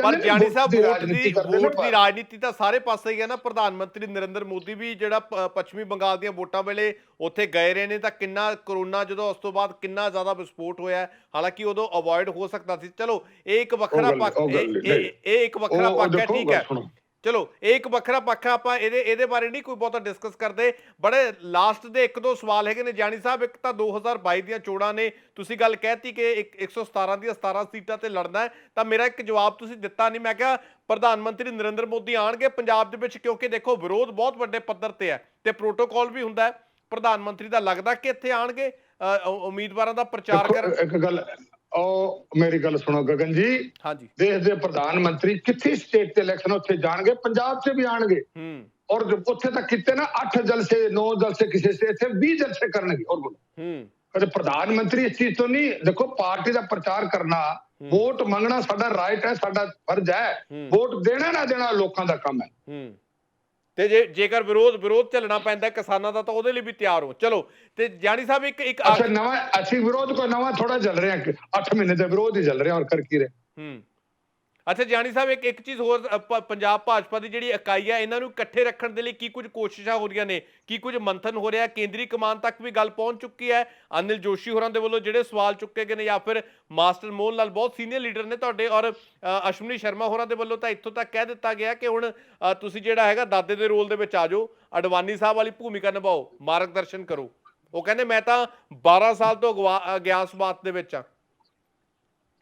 ਦੇਖੋ ਮਾਸਟਰ ਜੀ ਮੰਤਰੀ ਵੀ ਰਹੇ ਨੇ, ਐਮਐਲਏ ਵੀ ਰਹੇ ਨੇ, ਅਸੀਂ ਮਾਸਟਰ ਜੀ ਦੀ ਗੱਲ ਕੋਈ ਨਹੀਂ, ਉਹ ਤਾਂ ਅਸੀਂ ਸਾਡੇ ਬਜ਼ੁਰਗ ਨੇ, ਕੁਝ ਵੀ ਕਹਿਣ ਬਜ਼ੁਰਗ, ਜਿਵੇਂ ਘਰੇ ਬਜ਼ੁਰਗ ਲੜਦੇ ਰਹਿੰਦੇ ਆ, ਕੋਈ ਗੱਲ ਨਹੀਂ, ਮਾਸਟਰ ਜੀ ਦੀ ਕੋਈ ਗੁੱਸਾ ਗਿਲਾ ਨਹੀਂ ਹੈ। ਪਰ ਇੱਕ ਕੌਣ ਬੀਜੇਪੀ, ਇੱਕੋ ਅਨਿਲ ਜੋਸ਼ੀ ਦੀ ਗੱਲ ਕਰੋਗੇ? ਅਨਿਲ ਜੋਸ਼ੀ ਜੀ ਨੂੰ ਅਸੀਂ ਦੱਸਤਾ ਕਿ ਜਿਹੜੀ ਤੁਸੀਂ ਗੱਲ ਲੈ ਕੇ ਨਾਰਾਜ਼ ਹੋਏ ਹੋ ਉਹ ਗੱਲ ਨਹੀਂ ਹੈ। ਸਾਡੀ ਡਿਊਟੀ ਲੱਗੀ, ਅਸੀਂ 1.5-2 ਮਹੀਨਾ ਉੱਥੇ ਰਹੇ ਔਰ ਪ੍ਰਦੇਸ਼ ਨੇ ਕੰਮ ਕੀਤਾ, ਅਸੀਂ ਕੰਮ ਕੀਤਾ। ਅਗਰ ਅਨਿਲ ਜੋਸ਼ੀ ਜੀ ਨੂੰ ਇਹ ਕੋਈ ਭਰਮ ਹੈ ਤਾਂ ਅਨਿਲ ਜੋਸ਼ੀ ਜੀ ਵੀ ਮੰਤਰੀ ਰਹੇ ਨੇ ਔਰ ਕਿਸਾਨਾਂ ਦੀ ਹਿੱਕ ਦੀ ਗੱਲ ਕੀਤੀ ਹੈ। ਮਿਹਰਬਾਨੀ ਕਰਕੇ ਅਨਿਲ ਜੋਸ਼ੀ ਜੀ ਦਿੱਲੀ ਕਿਸਾਨਾਂ ਦੇ ਵਿੱਚ ਜਾਣ ਤੇ ਫੈਸਲਾ ਕਰਾਉਣ, ਉਹਨਾਂ ਦੇ ਵਕੀਲ ਬਣ ਜਾਣ, ਜਾ ਕੇ ਦੇਖਣ ਤਾਂ ਸਹੀ ਫਿਰ ਕੀ ਹੁੰਦੀ ਹੈ। ਕਿਸਾਨ ਤਾਂ ਨੇੜੇ ਨਹੀਂ ਲੱਗਣ ਦੇ ਰਹੇ ਉੱਥੇ, ਤਬ ਨਹੀਂ ਲੱਗਣ ਦੇ ਰਹੇ ਤਾਂ ਦੋਸ਼ੀ ਸਾਹਿਬ ਫਿਰ ਕਿਉਂ ਲਾਮਾ ਦੇ ਰਹੇ ਨੇ? ਉਹ ਤਾਂ ਕਿਸੇ ਨੂੰ ਨਹੀਂ ਲੱਗਣ ਦੇ ਰਹੇ। ਜਾਂ ਤਾਂ ਦੋਸ਼ੀ ਸਾਹਿਬ ਅਗਰ ਕਿਸਾਨਾਂ ਦੀ ਗੱਲ ਕੀਤੀ ਤਾਂ ਜਾਣ ਦਿੱਲੀ, ਜਾ ਕੇ ਦਿੱਲੀ ਤੇ ਗੱਲ ਕਰਾ ਦੇਣ। ਜੇ ਅਗਰ ਦੋਸ਼ੀ ਸਾਹਿਬ ਨੂੰ ਕੋਈ ਪ੍ਰੋਬਲਮ ਆਏਗੀ ਨਾ, ਦੋਸ਼ੀ ਸਾਹਿਬ ਕਿਸਾਨਾਂ ਨਾਲ ਗੱਲ ਕਰ ਲੈਣ, 5-10 ਕਿਸਾਨਾਂ ਨਾਲ, ਕਿਹਦੇ ਨਾਲ ਗੱਲ ਕਰਾਣੀ ਹੈ ਹੱਥ ਜੋੜ ਕੇ ਮੈਂ ਟਾਈਮ ਲੈ ਦੂੰਗਾ। ਮੈਂ ਆ ਤਾਂ ਗਿਆ, ਮੈਂ ਤਾਂ ਕਹਿੰਦਾ ਵਿੱਚ ਪੈਂਦਾ ਤਾਂ ਨਹੀਂ, ਪਰ ਫਿਰ ਵੀ ਚਲੋ ਜੇ ਦੋਸ਼ੀ ਸਾਹਿਬ ਕਹਿਣਗੇ ਉਹਨਾਂ ਦਾ ਕੋਈ ਅਗਰ ਗਿਲਾ ਸ਼ਿਕਵਾ ਦੂਰ ਹੁੰਦਾ ਹੈ ਤਾਂ ਚੱਲਣ। ਮੈਂ ਕਹਿ ਦੇਣਾ ਕਿਹਨੂੰ ਮਿਲਾਣਾ ਹੈ, ਜਾਓ ਕਿਸਾਨ ਅਮਿਤ ਸ਼ਾਹ ਨੂੰ ਮਿਲਾ ਦਿੰਦੇ ਆ, ਤੋਮਰ ਸਾਹਿਬ ਨੂੰ ਮਿਲਾ ਦਿੰਦੇ ਆ, ਪ੍ਰਧਾਨ ਮੰਤਰੀ ਮਿਲਾ ਦੇਣ, ਰਾਜਨਾਥ, ਕਿਹਨੂੰ ਮਿਲਾਣਾ ਮਿਲਾ ਦਿੰਦੇ ਆ। ਉਹ ਦੇਖੋ ਸਾਡੀ ਜਿਹੜੀ ਪਾਰਟੀ ਸੈਂਟਰ ਦੀ, ਉਹ ਕਦੇ ਉਹ ਰਾਜਨੀਤੀ ਦੀ, ਉਹ ਹਰੇਕ ਨੂੰ ਮਿਲਦੇ ਆ, ਕੋਈ ਮਿਲੋ ਜਾ ਕੇ ਗੱਲ ਵੀ ਸੁਣਦੇ ਆ, ਪਰ ਗੱਲ ਕੋਈ ਮੰਨਣ ਵਾਲੇ ਉਹਨੇ ਹੱਥ ਜੋੜ ਕੇ ਕਹਿਤਾ ਕਾਨੂੰਨ ਵਾਪਸ ਨਹੀਂ ਕਰ ਸਕਦੇ, ਨਹੀਂ ਕਰ ਸਕਦੇ, ਤਾਂ ਸਾਨੂੰ ਵੀ ਸਮਝਣਾ ਚਾਹੀਦਾ ਹੈ ਵੀ ਕਾਨੂੰਨ ਵਾਪਸ ਨਹੀਂ ਹੋ ਸਕਦਾ। ਚਲੋ ਇਹਦੇ ਵਿੱਚ ਹੋਰ ਬੜੀ ਸੋਧ ਹੈ, ਕਿਸਾਨਾਂ ਦਾ ਭਲਾ ਕਰਵਾ ਲਈ। ਅੱਛਾ ਜਾਨੀ ਸਾਹਿਬ, ਇੱਕ ਆਖਰੀ ਸਵਾਲ ਹੈਗਾ। ਰਕੇਸ਼ ਟਕੈਤ ਹੋਰੀ ਕਹਿੰਦੇ ਕਿ ਯੂਪੀ ਦੇ ਵਿੱਚ ਅਸੀਂ ਪ੍ਰਚਾਰ ਕਰਾਂਗੇ ਭਾਜਪਾ ਦੇ ਖਿਲਾਫ, ਤਾਂ ਉਹੀ ਗੱਲ ਹੈ ਰਾਜੇਵਾਲ ਹੋਰਾਂ ਦੇ ਵੱਲੋਂ ਵੀ ਇਹ ਗੱਲ ਕਹੀ ਗਈ ਹੈ। ਕਈ ਵਾਰ ਗੱਲ ਹੁੰਦੀ ਹੈ ਕਿ ਪੰਜਾਬ ਦੇ ਵਿੱਚ ਵੀ ਜੇਕਰ ਸਾਡੀ ਗੱਲ ਨਹੀਂ ਮੰਨੀ ਜਾਂਦੀ ਤਾਂ ਅਸੀਂ ਜਿਹੜਾ ਲੋਕਾਂ ਨੂੰ ਦੱਸਾਂਗੇ ਕਿ ਤੁਸੀਂ ਕਿਹਨੂੰ ਵੋਟ ਪਾਓ, ਭਾਜਪਾ ਦਾ ਬਾਈਕਾਟ ਕਰੋ। ਪੱਛਮੀ ਬੰਗਾਲ ਦੇ ਵਿੱਚ ਤੁਸੀਂ ਦੇਖਿਆ ਕਿ ਜੋ ਚੀਜ਼ਾਂ ਹੋਈਆਂ ਨੇ, ਮੰਨਦੇ ਹੋ ਕਿ ਇਹ ਵੀ ਇੱਕ ਵੱਡਾ ਤੁਹਾਡੇ ਲਈ ਜਿਹੜਾ ਚੁਣੌਤੀ ਰਹੇਗੀ? ਅਬ ਟਕੈਤ ਸਾਹਿਬ ਹੈ, ਅਗਰ ਕੋਈ ਥੁੱਕ ਕੇ ਚੱਕੇ ਤਾਂ ਕਰੇ ਕੀ? ਟਕੈਤ ਸਾਹਿਬ ਤਾਂ ਆਪ ਕਹਿੰਦੇ ਸੀ ਕਿ 32 ਸਾਲ ਮੇਰੇ ਫਾਦਰ ਨੇ, ਮੇਰੇ ਪਿਤਾ ਨੇ, ਮਹਿੰਦਰ ਸਿੰਘ ਟਕੈਤ ਨੇ ਸੰਘਰਸ਼ ਕੀਤਾ ਇਹਨਾਂ ਗੱਲਾਂ ਵਾਸਤੇ। ਔਰ ਮੋਦੀ ਸਾਹਿਬ ਨੇ ਜਿਹੜੇ ਕਾਨੂੰਨ ਲਿਆ ਕੇ ਦਿੱਤਾ, ਮੈਂ ਨਹੀਂ ਕਹਿ ਰਿਹਾ, ਇਹ ਮੀਡੀਆ ਰਾਹੀਂ ਅਖਬਾਰਾਂ ਦੇ ਵਿੱਚ ਲੋਕ ਕਟਿੰਗ ਲਈ ਫਿਰਦੇ ਆ। ਦੇਖੋ ਜਦੋਂ ਮੇਰੇ ਪਿਓ ਦੀ ਆਤਮਾ ਨੂੰ ਸ਼ਾਂਤੀ ਮਿਲੀ ਹੈ, ਮੋਦੀ ਸਾਹਿਬ ਇਹ ਕਾਨੂੰਨ ਲੈ ਕੇ ਆਏ ਨੇ। ਹੁਣ ਪਿਓ ਦੀ ਆਤਮਾ ਭਟਕਣ ਲੱਗੀ, ਉਹਨਾਂ ਦੀ ਪੁੱਛਣ ਵਾਲਾ ਹੋਵੇ ਅੱਜ ਕਿਉਂ ਯੂ ਟਰਨ ਲਿੱਤਾ ਹੈ। ਅੱਜ ਉਹਨਾਂ ਨੂੰ ਲੀਡਰੀ ਚਾਹੀਦੀ ਹੈ। ਅੱਜ ਚੜੂਣੀ ਸਾਹਿਬ ਹੈ ਜਿਹੜਾ ਤੁਹਾਡਾ ਹਰਿਆਣੇ ਵਾਲੇ, ਉਹ ਇਲੈਕਸ਼ਨ ਲੜੇ ਸੀ, ਐਮਐਲਏ ਦਾ 1100 ਵੋਟਾਂ ਮਿਲੀਆਂ, ਪਾਰਲੀਮੈਂਟ ਵਿੱਚ ਲੜਿਆ ਤੇ 2000 ਵੋਟਾਂ ਮਿਲੀਆਂ। ਔਰ ਅੱਜ ਅੱਜ ਲੀਡਰ ਉਹਦਾ ਬਿਲਕੁਲ ਉਹਨਾਂ ਦਾ ਹੈ, ਹੁੱਡਾ ਸਾਹਿਬ ਦਾ ਪਿੱਠੂ ਹੈ, ਹੁੱਡਾ ਸਾਹਿਬ ਦਾ, ਜੋ ਹੁੱਡਾ ਸਾਹਿਬ ਕਹਿੰਦੇ ਉਹ ਕਰਨਾ ਚਾਹੁੰਦੇ ਨੇ। ਹੁੱਡਾ ਸਾਹਿਬ ਜਿਹੜਾ ਖੱਟਰ ਸਾਹਿਬ ਕਦੋਂ ਚਾਹੁੰਦੇ ਵੀ ਖੱਟਰ ਮੁੱਖ ਮੰਤਰੀ ਰਹਿ ਜੇ। ਇਹ ਰਾਜਨੀਤੀ ਚੱਲਦੀ ਹੈ ਔਰ ਇਹਦੇ ਵਿੱਚ ਰਾਜਨੀਤੀ ਬੜੀ ਹੋਈ ਹੈ। ਅੱਛਾ ਜਾਨੀ ਸਾਹਿਬ, ਬਸ ਇਹੀ ਜਾਣਨਾ ਚਾਹੁੰਦੇ ਹਾਂ ਹੁਣ, ਇੱਕ ਤੁਹਾਨੂੰ ਆਖਰੀ ਤੁਹਾਡਾ ਬਸ ਸਮਾਂ ਲੈਣਾ 2 ਮਿੰਟ ਹੋਰ, ਬੜਾ ਬਰੀਫ ਦੇ ਵਿੱਚ ਦੱਸਿਓ, ਚਿੱਠੀ ਕਿਸਾਨਾਂ ਨੇ ਲਿਖਤੀ ਹੈ, ਕੋਈ ਹੋ ਰਿਹਾ ਗੱਲਬਾਤ ਦਾ ਜਿਹੜਾ ਡੈਡਲੌਕ ਹੈ ਟੁੱਟੇਗਾ, ਗੱਲਬਾਤ ਸ਼ੁਰੂ ਹੋਵੇਗੀ ਕੋਈ?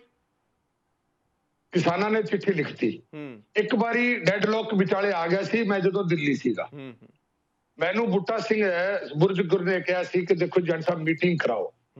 ਮੈਂ ਉਹਨਾਂ ਨੂੰ ਕਿਹਾ ਸੀ ਦੇਖੋ ਯਾਰ ਮੀਟਿੰਗ ਯੈਸ ਔਰ ਨੋ ਤੇ ਕਾਹਦੀ ਮੀਟਿੰਗ ਹੁੰਦੀ ਹੈ?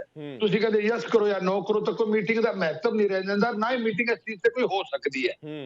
ਤਾਂ ਤੁਸੀਂ ਯੈਸ ਨੋ ਤੋਂ ਉੱਪਰ ਆਓ ਤਾਂ ਅਸੀਂ ਗੱਲ ਕਰ ਲੈਂਦੇ ਹਾਂ। ਤਾਂ ਬੂਟਾ ਸਿੰਘ ਨੇ ਕਿਹਾ ਸੀ ਯੈਸ ਨੋ ਤੋਂ ਉੱਪਰ ਆ ਜਾਂਦੇ ਹਾਂ। ਮੈਂ ਕਿਹਾ ਬਈ ਤੁਸੀਂ ਬਿਆਨ ਦਿਓ ਅਖਬਾਰ 'ਚ, ਔਰ ਅਖਬਾਰ 'ਚ ਵੀ ਆਇਆ ਤੇ ਉਹਨਾਂ ਨੇ ਬਿਆਨ ਦਿੱਤਾ ਸੀ ਵੀ ਅਸੀਂ ਸਰਕਾਰ ਅਗਰ ਸਾਨੂੰ ਸੱਦਦੀ ਹੈ ਤਾਂ ਅਸੀਂ ਯੈਸ ਨੋ ਤੋਂ ਅੱਗੇ ਵੱਧ ਕੇ ਗੱਲ ਕਰਨ ਨੂੰ ਤਿਆਰ ਹਾਂ। ਤਾਂ ਮੀਟਿੰਗ ਰੱਖ ਲਈ ਗਈ। ਉੱਥੇ ਜਾਂਦੇ ਫਿਰ ਉਹ ਡਾਕ ਦੇ 3 ਪਾਤ ਹੋਏ ਵੀ ਕਾਨੂੰਨ ਰੱਦ ਕਰੋ। ਫਿਰ ਗੱਲ ਮੀਟਿੰਗ ਤਾਂ ਫਿਰ ਦੇਖੋ ਕੀ ਹੁੰਦੀ ਹੈ, ਜਦੋਂ ਰੱਦ ਦੀ ਗੱਲ ਆਵੇ ਹਾਂ ਕਰੋ ਜਾਂ ਨਾ ਕਰੋ ਤਾਂ ਮੀਟਿੰਗ ਦਾ ਕੋਈ ਉਚਿਤ ਨਹੀਂ ਰਹਿ ਜਾਂਦੀ। ਚਲੋ ਨਹੀਂ ਰਹਿੰਦਾ। ਠੀਕ ਹੈ ਸੁਰਜੀਤ ਕੁਮਾਰ ਜਿਆਣੀ ਜੀ, ਧੰਨਵਾਦ ਸਾਡੇ ਨਾਲ ਗੱਲਬਾਤ ਕਰਨ ਦੇ ਲਈ, ਜੁੜਨ ਦੇ ਲਈ। ਬਹੁਤ ਬੇਬਾਕੀ ਦੇ ਨਾਲ ਤੁਸੀਂ ਤਮਾਮ ਤਰ੍ਹਾਂ ਦੀਆਂ ਗੱਲਾਂ ਕੀਤੀਆਂ ਨੇ, ਚਾਹੇ ਉਹ ਪੰਜਾਬ ਭਾਜਪਾ ਦੇ ਵਿੱਚ ਅੰਦਰੂਨੀ ਜਿਹੜਾ ਆਵਾਜ਼ਾਂ ਉੱਠ ਰਹੀਆਂ ਨੇ, ਜਿਹੜੀਆਂ ਬਗਾਵਤੀ ਸੁਰ ਉੱਠ ਰਹੇ ਨੇ, ਉਹਦੇ ਬਾਰੇ ਵੀ ਗੱਲ ਕੀਤੀ ਹੈ, ਤੇ ਕਿਸਾਨ ਅੰਦੋਲਨ ਦੇ ਬਾਰੇ ਵੀ ਪੱਖ ਜਿਹੜੇ ਆਪਣੇ ਨੇ ਸਾਂਝੇ ਕੀਤੇ ਨੇ। ਤੇ ਆਸ ਉਮੀਦ ਕਰਦੇ ਤੁਹਾਨੂੰ ਸਾਡੀ ਇਹ ਪੇਸ਼ਕਸ਼ ਜ਼ਰੂਰ ਪਸੰਦ ਆਈ ਹੋਵੇਗੀ। ਧੰਨਵਾਦ।